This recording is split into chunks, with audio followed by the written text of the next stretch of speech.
ಸಂಸದ ಬಿವೈ ವಿಜಯೇಂದ್ರ ಅವರು ಕುತ್ತಾರಿನಲ್ಲಿರುವ ಬಾಲ ಸಂರಕ್ಷಣಾ ಕೇಂದ್ರಕ್ಕೆ ಭೇಟಿ ನೀಡಿದರು. ರಾಜ್ಯ ಬಿಜೆಪಿ ಉಪಾಧ್ಯಕ್ಷರು ಆಗಿರುವ ವಿಜಯೇಂದ್ರ ಅವರು ಕೇಂದ್ರದಲ್ಲಿ ಗೋಪೂಜೆ ನಡೆಸಿ ಭಾರತ ಮಾತೆಗೆ ಪುಷ್ಪ ನಮನವನ್ನ ಸಲ್ಲಿಸಿದರು. ಬಳಿಕ ವಿಜಯೇಂದ್ರ ಅವರು ಆಶ್ರಮದಲ್ಲಿ ಮಕ್ಕಳೊಂದಿಗೆ ತಮ್ಮ ಜನ್ಮದಿನವನ್ನ ಆಚರಿಸಿದರು.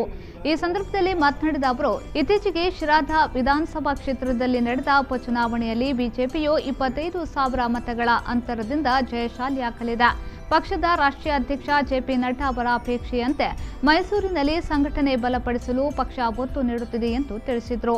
ಯಾವುದೇ ಪ್ರತಿಫಲ ನಿರೀಕ್ಷಿಸದೆ ಸೇವಾ ಕಾರ್ಯ ನಿರ್ವಹಿಸುತ್ತಿರುವ ಕುತ್ತಾರ ಆಶ್ರಮದ ಸಂಘಟಕರನ್ನ ಈ ವೇಳೆ ಶ್ಲಾಘಿಸಿದರು. ಆಶ್ರಮದ ನಿರ್ವಾಹಕರಾದ ಅನಂತಕೃಷ್ಣ ಭಟ್, ಬಿಜೆಪಿ ಮುಖಂಡರಾದ ಕಿಶೋರ್ ಕುಮಾರ್ ಪುತ್ತೂರು, ರವೀಂದ್ರ ಶೆಟ್ಟಿ ಉಳಿದೊಟ್ಟು, ಚಂದ್ರಹಾಸ್ ಪಂಡಿತ್ ಹೌಸ್, ಗೋಪಾಲ್ ಕುತ್ತಾರ್, ರಾಜೀವ್ ಮೈಸೂರು ಉಪಸ್ಥಿತರಿದ್ದರು.